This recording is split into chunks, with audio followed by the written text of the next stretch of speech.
Okey, hai. Hari ni saya nak share pasal tanaman terung panjang saya. Tapi sebelum tu saya nak pantau sekejap perkembangan cili kulai Sakata F1 461 hybrid yang ni. Ni dah baru lepas 7 hari. Yang ni pula dah dekat 2 minggu. Sakata F1 cili padi hot pepper lah 508. Yang ni dah dekat 2 minggu, semua sihat saja. Yang ni close up. Ni semua sihat saja. Yang ni baru tumbuh. Jadi hari tu kenapa dia bengkok-bengkok macam ni? Sebab hari tu saya cover dengan plastik hitam. Jadi terlupa nak keluarkan selepas 5 hari. Tapi tengok-tengok dalam 5 hari tu dia dah mula keluar dah. Jadi semua bengkok-bengkok. Jadi sekarang dia melurus sekarang. Bila kena cahaya yang rendah, cahaya matahari yang rendah, bukan cahaya yang direct kan, dah cahaya rendah, jadi dia melurus, tengah melurus sekarang. Jadi perkembangan dia pun boleh kata okey lah. Jadi dalam masa 30 hari ni saya dah boleh dapat dekat 6 helai daun dalam setiap batang pokok cili ni akan tumbuh. Harap dia semua sihat sama dengan yang ni, cili padi. Jadi jom kita pergi ke terung, pokok terung. Okey, jadi yang ni pokok terung saya ada dekat ini 1, 2. Lepas tu yang ni bukan terung. Okey. 1, 2, dekat sini ada 3, 4. Okey, saya ada 4 pokok terung. Semua ni saya beli biji terung ni dekat saya ingat hari tu saya beli dekat Mid Valley, paket kecil saja, dalam tu ada dekat 30 biji macam tu je, RM2 lebih saja. Saya pun semailah saja nak try kan, sebab saya beli pasu besar ni. Sebenarnya pasu besar ni bertujuan untuk tanam benda lain, tapi sebelum dah PKP nak cari pokok tu susah, jadi saya gunakan tanah yang saya dah beli dulu. Saya nak cuba try terung. Jadi saya buat semaian macam cili. Bila dah tumbuh macam 2 inci, saya pindah ke sini, 2-3 inci lah katakan kan. Saya pindah kat sini, jadi dia pun terus tumbuh. Tapi masa saya semai dekat 10 biji, saya ingat 5-6 biji saja yang hidup. Selepas 5-6 tu, satu tu dah mati, jadi tinggal 4. Tapi 4 ni pun masa saya tanam ni kan, tengok daun ni semua lebar-lebar. Dia tak ada macam dulu tak ada masalah, tapi sekarang ada macam white fly kan. Boleh tengok kat sini. Tak tahu mana datang ni. Selalu dia kadang-kadang ada selepas hujan ke, selepas cuaca ke. Jadi saya dah tanam, tapi experience saya, pengalaman, apa yang berlaku masa pokok ni dia dah besar macam ni kan. Ni dah dekat 2 kaki, almost dekat 2 kaki lah. Dah panjang dia kan. Kalau ikut dari sini daripada panjang ni 2 kaki. Tapi dia dah mula berbunga. Masa berbunga, bunga tu selalu jatuh. Jadi tapi apa, masa pokok ni membesar, saya pakai nutrien yang sebagai kepada pokok cili yang baja AB, yang saya mix Yara Terra Crystalon 12-12-36, Yara Terra MGS dengan Yara Terra Rexolin ABC. Saya campur ni ikut sukatan yang tertera pada website ataupun dokumen yang Yara recommend kan. Jadi saya bagi pokok cili saya. Tapi pasal tak tahu apa nak bagi untuk terung ni, saya pun bagilah, janji nutrien tu memang boleh bagi pun. Tapi apa yang berlaku, pokok dia membesar dengan nampak secara sihat lah. Macam luar daun ni nampak okey, tapi belakang ni ada sikit-sikit whitefly. Tak ada besar pun masalah dia. Macam cacing pun tak ada. Biasa pokok ni diserang cacing banyak. Tapi pokok ni tak ada banyak kena penyakit daripada cacing. Masalah yang saya temui kan, cili ni saya tanam dalam kokopit. Tapi yang terung, yang pasu ni, saya pakai tanah organik hitam yang biasa. Dalam tanah organik ni dia ada banyak jenis campuran. Macam ada 5 komponen, macam ada sekam, ada kokopit, ada tanah organik, ada baja, semua dah sedia ada. Dikata dalam packaging tu masa saya beli, dikata ada macam adalah tulis panduan dia kan. Dia kata kalau pakai tanah ini sahaja dengan air, dia boleh mengeluarkan dia boleh tumbuh sampai mengeluarkan hasil tanpa memberi sebarang nutrien yang ekstra. Dah tulis tu. Masa saya pakai tu, tahulah kan, masa kita beli apa-apa tanah pun kita tak biasa baca benda tu. Jadi kita main tabur, kita main hantam aja. Bila pokok tumbuh pun kita dah rasa oh memang betul. Tapi lama kelamaan bila saya tengok pokok dah besar, batang dia pun dah tebal-tebal macam ni, dah consider patut berbuah, tapi bila bunga tu dia macam runtung saja, macam selalu jatuh. Saya pun heran kenapa. Jadi bila saya Google, terpaksa belajar daripada sifu-sifu YouTube, cari sampai sebulan tak dapat-dapat. Sekali saya jumpa satu seorang daripada Facebook, ada orang tanya dia lah, dia pun ada masalah sama macam saya, tapi dia ada ladang. Saya tak pakai ladang untuk terung, saya ada 4 batang pokok saja. Jadi dia kata kalau pakai tanah hitam ke atau tanah dekat ladang, memang dia bagi nutrien. Sebelum dia bagi nutrien, tanah tu dia dah pakai dolomite lah, macam-macam dia dah buat, sediakan tapak. Jadi selepas tu dia bagi pengairan saja. Main apa yang saya dapat dalam berela-ela cerita dia, satu perkara yang saya belajar, pokok yang macam ni dia perlu, tanah tu perlu subur. Pokok tu perlu subur saja. Jangan kita mampatkan tanah ni dengan nutrien-nutrien lain. Janji tanah tu dah lah organik, dah label belakang packaging tu dah tulis tanah ni memang sesuai untuk sampai berbuah selama 7-8 bulan. Lepas tu baru kita kena tambah nutrien, itu pun secara kecil-kecilan. Tapi masa saya dah tanam je, terus saya pakai nutrien. Jadi pokok memang membesar sebab nutrien semua masuk ke daun, macam nitrogen semua dia masuk ke daun, potasium semualah, dia punya fungsi semua jalan. Tapi masalah yang berlaku, bila bunga keluar, bunga terus jatuh, bunga tak melekat pada pokok. Jadi baru-baru ni 2-3 minggu sebelum ni, saya cuba yang sifu ni dia kata biar tanah tu subur, pakai air biasa saja. Jadi saya pun buatlah sistem fertigasi macam manual. Saya pakai botol macam ni, saya letakkan kabel macam ni kan, lepas tu saya pakai drip system.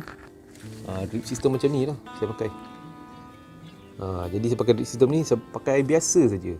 Bila saya pakai air biasa, apa yang berlaku, inilah yang menarik. Bila saya pakai biasa saja, saya pun heran. Saya tengok saja ada buah yang keluar. Bila bunga dia keluar, lepas tu buah mula muncul macam ni. Inilah best. Inilah kita nak harapkan bila kita tanam sebuah pokok, hasil dia kena ada. Jadi bila saya tengok macam ni, memang dah confident. Saya pun dulu masa buah ni masa belum besar macam ni. Dia masa macam ni. Macam kalau kita goyahkan sikit, dia akan terus jatuh. Tapi saya pun jaga-jagalah. Saya harap benda ni takkan jatuh. Selepas 2-3 hari saya goyang-goyangkan, benda ni dah keras. Dia punya tangkai sini dah keras. Jadi dah confident, kalau keras ni maknanya dia takkan jatuh. Bunga dah jadi, selepas bunga tu dah keluar, sekarang dah nak berbuah. Jadi saya pun sentuh yang ni. Yang ni pun sama, dia tangkai dia dah kuat kat sini. Jadi saya tak nak kacau dia lah, saya nak tunggu dia sampai buah. Inilah salah satu pengalaman. Bila terung ni, ikut sifu, dia orang kata terung ni kalau kita tanam, janji kalau kita tanam dekat tanah tu kena subur saja. Jangan kita main bagi apa-apa nutrien, yang kalau kita ada saja, jangan main bantai bagi aja. Itu yang penting. Tengok, semua ni dah mula keluar dah. Saya nak cuba zoom ni. Semua ni pokok-pokok ni semua dah mula keluarkan banyak-banyak bunga. The moment saya pakai air kan. Tengok, semua ni dah mula dah mula keluar dah. Tengok, biji dah keluar. Harap-harap dia tak jatuh lah. Tapi kalau dah sana dah okey, maknanya sini pun pasti okey lah. Jadi dalam pokok 4 batang ni, ada dekat 15 bunga dah keluar. Ikut dah selepas seminggu bunga tu keluar, sampai sekarang bunga tu tak pernah jatuh. Jadi ini bermaksud, masa dulu bila bunga keluar, bunga tu jatuh dalam 5 hari macam tu. Tapi ni dah lebih 7 hari, 8 hari bunga tak jatuh. Saya pakai air biasa. Jadi boleh cakap confident sikit lah bila saya tengok perkembangan pokok saya macam ni, pokok terung. Jadi memang terbukti lah apa yang pengalaman orang kata. Sebab saya tanam ni, saya ikut panduan buku. Saya Google, saya tengok panduan-panduan pembekal-pembekal tanah, pembekal nutrien. Dia ajar cara nak tanam. Letak dalam semai, tapak semaian. Lepas tu bila dah tumbuh 3 inci dengan 2 daun, 3 daun, pindah ke tanah ataupun kokopit macam tu. Tapi rahsia-rahsia yang diorang tak bagi tahu adalah kita kena cari dengan susah payah. Ataupun kalau kita hire consultant pun tak tahulah diorang pegang knowledge tu supaya kita susah lagi ke, tak tahulah kan. Tapi Ini pengalaman saya lah, cara kita buat secara kecil-kecilan. Perkongsian saya lah, kalau siapa-siapa buat kat rumah ni, bila dah semai dekat tempat kecil macam tapak semaian yang kecil ataupun pasu kecil, bila bunga tu dah keluar ataupun pokok tu dah tumbuh macam 3-4 inci, bila kita pindah kat tanah tu, make sure tanah tu subur saja. Maksudnya jangan main bantai kasih segala benda nutrien yang kita ada. Itu yang penting. Lagi satu, tanah yang kita beli tu pun penting. Katakan kita, macam saya beli tanah organik yang ada 7 variety dalam tu. Tapi tanah yang, kalau kita guna tanah hitam biasa kita beli kat nursery, kena pastikan beberapa benda. Macam apa yang saya pastikan, tanah yang saya beli, tanah tu organik, betul-betul organik daripada syarikat yang bertauliah, yang boleh dipercayai ataupun dah lama diorang dalam bisnes ni kan, dia provide tanah organik. Kalau kita beli tanah organik tu, bacalah belakang label tu. Label tu kadang-kadang dia akan tulis tanah ni akan tahan, tanah organik ni akan tahan 7 bulan sampai pokok ni berbuah. Biasa kebanyakan pokok dalam 40 hari, 50 hari, 60 hari, 100 hari dah berbuah dah. Jadi diorang kata musim pertama sampai dia berbuah, untuk setiap jenis pokok ni, dia belakang pun dia ada tulis, macam lettuce, macam cabbage, macam cili, semua ada tarikh dia akan tulis. Kalau tanah macam tu dengan info macam tu, kalau kita pakai duit yang mahal nak beli pun memang bagus, berbaloi, sebab kita dah kurangkan kerja kita untuk mencari pengetahuan, sebab sana dah tulis kan. Jadi kita ikut panduan tu memang boleh menjadi punya. Tapi kalau kita beli tanah dekat nursery yang dia pack macam RM2, RM3 tu, memang boleh pun. Tapi itu untuk orang-orang yang dah expert. Orang yang beli tanah macam tu, dia kena campurkan dengan unsur-unsur lain untuk jadikan tu sebagai tanah organik. Jadi bila jadikan tanah organik, mungkin dia lebih power daripada apa yang kita beli dekat yang dah packaging yang ada label cantik-cantik tu. Ini macam untuk penggemar rumah, kita boleh beli yang dah labelnya, sebab kita bukan nak buat secara besar-besaran kan. Tapi kalau yang orang beli dekat nursery tu, dia dah tahu, beli tanah liat, tanah hitam, lepas tu sekam bakar, lepas tu dia beli lagi kokopit, lepas tu dia campur lagi unsur macam dia perap tai ayam ke apa-apa ke, dia masuk ni, dia pakai dolomite, campur semua macam 5-6 unsur, 7-8 unsur dia campur, dia jadikan satu tanah yang power. Selepas dia semai dekat pit moss, dah tertumbuh dekat 7-8 daun ataupun 3-4 inci, dia terus pindah ke tanah yang disediakan. Memang power lah pertumbuhan dia. Tapi macam yang saya beli ni, saya terpaksa ikut panduan dalam label tanah organik yang saya beli. Sebab tanah organik saya beli pun saya pantau betul-betul. Dulu dia dah tulis ada dekat 7-8 unsur dalam tu, macam kokopit, sekam bakar, sekam padi, tanah sawit, lepas tu tanah hitam, tanah liat, lepas tu dia dah campur unsur-unsur nutrien yang lain. Jadi dia kata benda ni lengkap. Tapi kesilapan yang saya buat, bila saya dah beli pun, saya pakai juga benda-benda lain. Itulah yang jadinya masalah. Walaupun kita nampak pokok tu tumbuh cantik, tak bunga jatuh, kita dah keliru, kita cuba pakai benda-benda yang lain kan. Jadi itulah masalah yang berpunca. Macam saya katakan, kalau nak kerja senang, kita buat, kita tambahkan apa orang kata, fungsi-fungsi yang moden sikit lah. Tapi bukan nak kata moden lah, macam kita potong botol macam ni, ini botol recycle kan, belilah yang dripper set macam ni. Jadi kalau saya nak siram satu kat sini, sana, leceh sambil kerja. Lepas tu depan saya pun ada macam apa orang kata, ada mint leaf. Lepas tu adalah daun pokok herba yang lain semua kan. Ni semua pokok-pokok herba kan. Ada 1, 2, 3 pasu, 4, 5. Ada 5 pasu kat sini. Saya kadang-kadang nak bagi air kat setiap pasu ni memang leceh. Jadi apa saya buat? Saya buat sistem fertigasi secara manual. Jadi saya tuang kat sini saja. Lepas tu dia akan terus mengalir, dia cabang-cabang kat sana. Dia cabang kat sana, cabang kat sini, cabang kat 3 pasu kat sana, yang depan sana.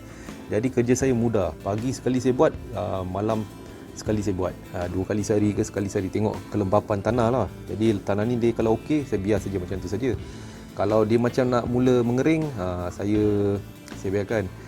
Saya pun letak air. Jadi inilah pengalaman saya dengan penanaman terung dekat rumah.